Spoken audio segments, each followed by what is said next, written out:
Okay. Hi, Caitlin. I Hi. am so pumped to have this conversation with you today and just find out about all that has happened in terms of you landing a new role. It's been an incredible journey, just like working with you over the last few months. So the first thing I want you to just do is kind of just share where you were at, like your headspace, how you were feeling before we first got connected and started talking about potentially exploring a career change. Sure. So I had been in a place where I knew I wasn't happy in my role. It had actually been a couple of years since I had been considering making a change. But I was both hesitant. I lacked some confidence in my ability to make a change because I was in such a specific role in such a specific industry. I was worried about my skills not being transferable. And also every time I kind of things got so bad, I started to really think about making a change. Something would happen, promises would be made to me, whatever it was, that would kind of reel me back in. And so I kept coming back to like, maybe I'll just stick this out.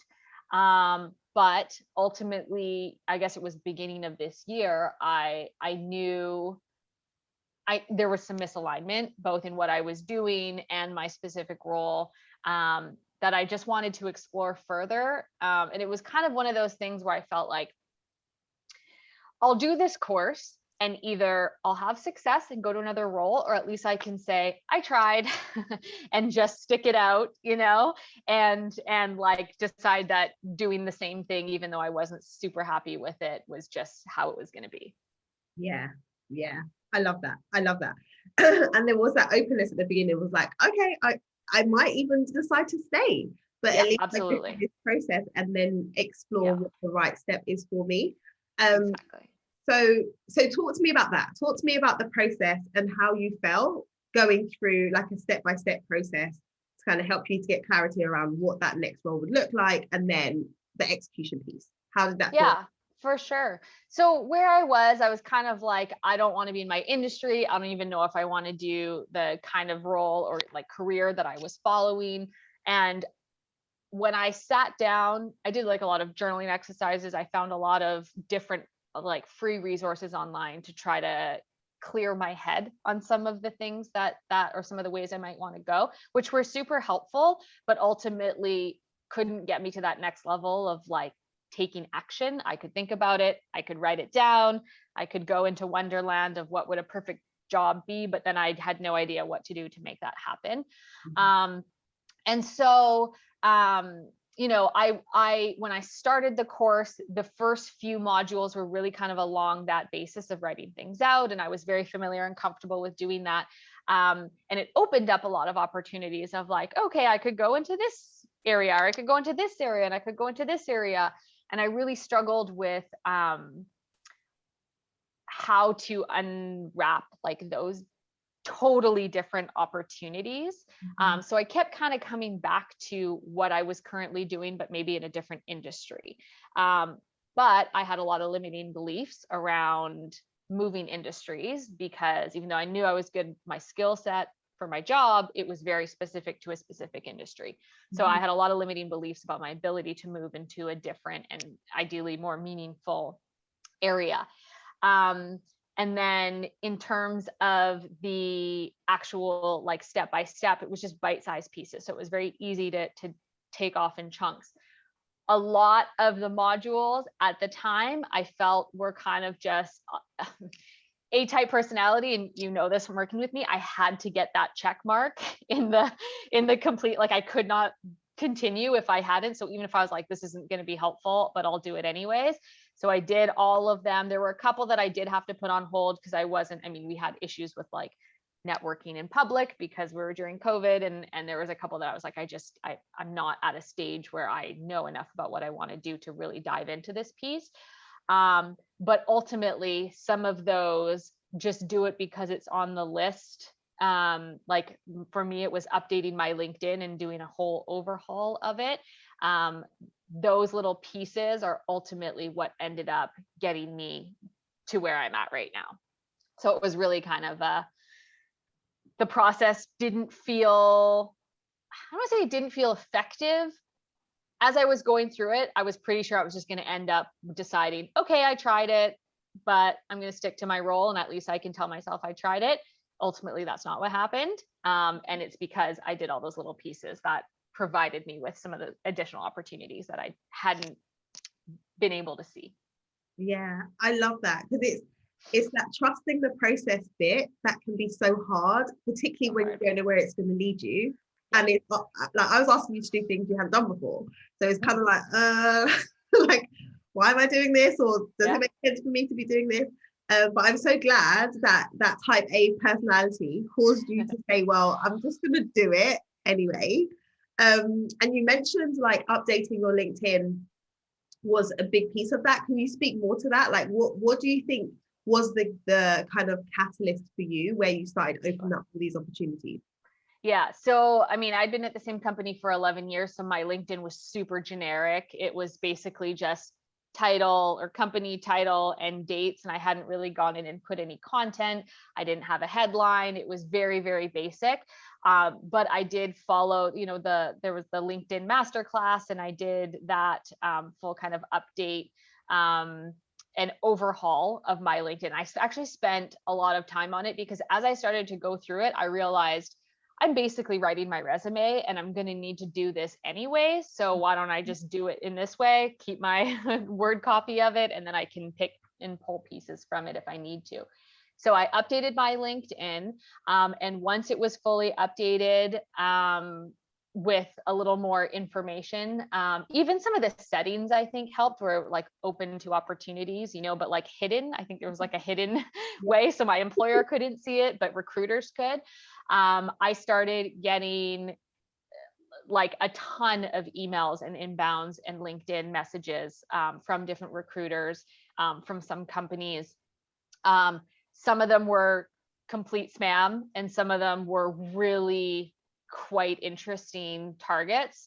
Obviously one with the role I've ended up going with, but there's even two others, and there could have been more. I just stopped replying to all of them, to be honest, or like the real honest ones, or real personalized ones, I replied saying I've already found something. But I had interviews with at least 3 companies, if not 4, that were really had a lot of potential, and would have continued to go further had I not taken the opportunity that I did. Yeah, so there's like 2 things there, because I remember there was a post that you did inside the community where you said, like, I do a post that says share your wins for the week, and you were like, I had 3 interviews this week and 2 last week, and I was like, oh, what's Yeah, going on? it came out of nowhere. Yeah. Well, that was one of the beautiful things about the work from home world, is it like you could do 3 interviews in a day just between other work, because they weren't asking you to come to the office, which was nice. So you could really cram in a lot, which was good. Yeah. The other thing too is the fact that, like, your experience and who you were and what you had to bring to the table didn't change, right? It was just how you presented it on LinkedIn. Absolutely. And I think that it's really important for anyone listening that recognize that you probably already have so much to bring to the table, but if nobody knows about it, you can't attract the opportunity. So it's like you positioning yourself and saying, hey world, here am I with all of these excellent skills and expertise. Then people are like, crap, she's amazing. Like, that's why you're getting so many inbound leads. So I think just that piece of putting yourself out there in a way that the right people can find you sounds like it was a game changer. It was. And truthfully, out of just being busy, and I'm not lazy, but laziness, like, it was really nice to have inbounds and not me going out. Like, there wasn't one point where I had started a list of potential companies I would go research and go after. I never had to reach out to anybody. I never had to apply for any job, like none of that. It was all inbound to me. And it was just a matter of, here's my resume, and start having a conversation. It was great. Yeah. I love it. So one of the things that you mentioned when we were talking before is when you actually got into the negotiation process with the company that you were going, that you ended up accepting the offer with, that you felt more courage around like asking for what you want based on conversations that you've had with others in the cohort. Can you share more about how being in the community kind of helped you feel more equipped to have those kind of conversations? For sure. And I'd say that's twofold. Even just the community part aside for a second, but just going through the program made me realize my skill set and gave me the confidence to feel valuable and to realize how much I had to offer and how much my company was getting from me. And it gave me that confidence to know that, you know, it was appropriate for me to ask for things that I felt I deserved because I was that person that they needed. But one of the elements that I was less confident in, we had a conversation about it, and it pertained to kind of start date and trying to push it out. We had that conversation internally, or I'd asked the question because a couple of the other people in my cohort had been on the recruitment side before. So I asked a question about like, hey, is that actually reasonable? How much time can you ask for? How far out can I push it? And they really gave me some good insight that gave me the confidence of, if you're the right person and the company wants you, they will wait. And it gave me the confidence to, even though the company pushed back a lot to the point that I even had to like, you know, ask for it, them say, that's probably going to be a problem, and let that, and not go, okay, well, you know, just like, I understand, this is where I'm at. Maybe you could think about it and get back to me. And they said, okay, we'll talk about it. I have to talk to our executives. We'll get back to you in the next couple of days. We hung up the phone. I had all this internal like, oh God, I've lost the opportunity. I've screwed it. I've asked for too much. I pushed the boundary too far. They got back to me in less than an hour and said, no problem. Love it. I love. So yeah. So it was so helpful to have the insight from the other ladies in completely different fields, to share that give me that confidence to do that. Yeah, so good. So how are you feeling now? Like, tell us, like, where are you? I know that the opportunity that you're moving into, when you shared with me the background, I was like, it ticks so many of the boxes in terms of what you were saying you were interested in, and, you know, working the type of company you want to work for.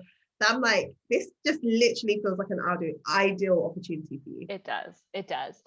I wanted to move to a totally different, more socially appropriate industry. I wanted a bigger role. I wanted a smaller company. I wanted to work from home. I wanted a raise. I wanted equity. All of these things that, you know, my checklist was long, and it meets every single one of them. Every single one of them. Had this role been put in front of me before doing the course, I probably wouldn't have even applied because the title was too senior. It would have intimidated me, but doing the exercise of breaking down the skill set, looking at my experience and the transferability, gave me the confidence. And when I actually spoke to the CEO that ended up hiring me, you know, it's not like I lied. I was very straightforward about where I do have experience, where I don't have experience, where my shortfalls could be. And it was a non-issue. It was, okay, good. Now we know that. We still want you. So it was really cool to kind of go through that. I don't feel like I'm a fraud. I don't feel like I've misrepresented myself. I have a lot of nervousness, but excitement about the role because it is a big role. But I know I can do it, you know, and I know I'll make mistakes, but they know I will too. And that's part of it. It can't be all perfect. So I'm very excited. I actually, just before we spoke, I just had a first, early meeting with my new team. 3 of the people I'm going to be working super closely with, and everyone's like so excited I'm joining. Everyone's so friendly. Everyone's like honest and direct about what they're struggling with and where the company has strengths and where it doesn't. And it just feels so good, so good versus, you know, where I ended up with my last company of 1,400 persons, super corporate. Everyone's very, you know, that. Yeah. And it just, I think it's going to be a lot of fun. And again, socially, it just moving to a better industry. So, you know, it checks a lot of the boxes. And I was able to leave my company in a good way, you know, didn't burn any bridges. I left super honestly. I had a lot of conversations with, you know, the very senior people. that enabled me to leave the door open there. So if, heaven forbid, this new role doesn't work, I do have, something to fall back on, because they've all said, you're welcome back anytime if this doesn't work out. So it's like a risk-free risk to take. And I love how you navigated that, because one of the biggest things that hold people back is like, what if it doesn't work out? What if I take this leap, do this thing completely different, and it's the wrong move? But when you kind of leverage the relationships that you've built and you position it in the way that you have, it's like, do you know what? Like, the door will be open if I need it. I'm probably not going to need it, but if I did need it, it's there. So it does take away some of that angst of like, am I making the right choice?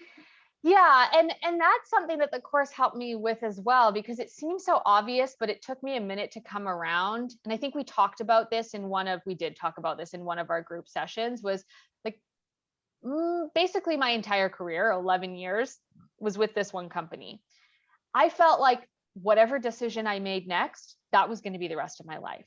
Like, and I was so afraid to make the wrong decision and be miserable for the rest of my life, or regret it for the rest of my life. Like, for whatever reason, I had this block thinking, if I don't like it, I can try something else. Like, that wasn't even an option. And I remember we had that conversation. I was like, oh yeah, that's a good point. Like, I guess I could, I'm so worried about being like a job jumper on my resume. I'm pretty sure when they see 11 years, even if they see a 6-month thing, it's not that big of a deal. So that was a really valuable discussion we had as well, was just realizing it's not set in stone. It's okay to try something. Yeah, absolutely. Oh, I'm just so excited. So is there anything else that you would share about the experience? If there was anyone who was considering going through this type of program, what would you share with them about your experience and what works well for you? I would say, trust the process is the biggest one. Like I said, there were a lot of pieces of the modules that I felt seemed irrelevant, didn't seem to make sense. I didn't understand how they would help, but nothing was like a huge undoable time investment. So I did them all. And in hindsight, pieces of, I'm sure, everything helped. Even if it was just confidence building. So trust the process, do the work. I think showing up to the group meetings was really important too, because work got busy, life got busy, and it would have been so easy to just like, it's a self-guided course, I'll get to it eventually. But I being a type A person, really didn't ever want to fall behind if I was going to be with other people who were trying to keep up. So staying on time, and I had committed to, like, I think 2 hours every Sunday I was going to spend on the course. And that was hard to maintain, but I did it. And if I ever fell back, I tried to make it up. So just, you won't necessarily get results just by signing up, but by signing up and doing the work and showing up and having the conversations and participating. That's kind of, I think, where the magic happens. Yeah, so good. We have, like, I love that you said that, like, just signing up isn't doing the work. Like, it's a start. It's a start. Yeah, I love that. So thank you so much for sharing your experience. I think it's going to be so helpful for anyone who's been in their role for a long time, because let's face it, if you've been in a role for a decade or more, or even less than that, but like for a long time, it's hard to like step out, even if you're thinking about it, even if you want to do it.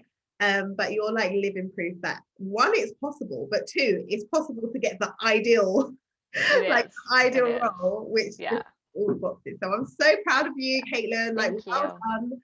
And yeah, just thank you so much for sharing your story. Thank you. And thank you for the course. Obviously, it had an impact on my life. So I appreciate it. You're welcome.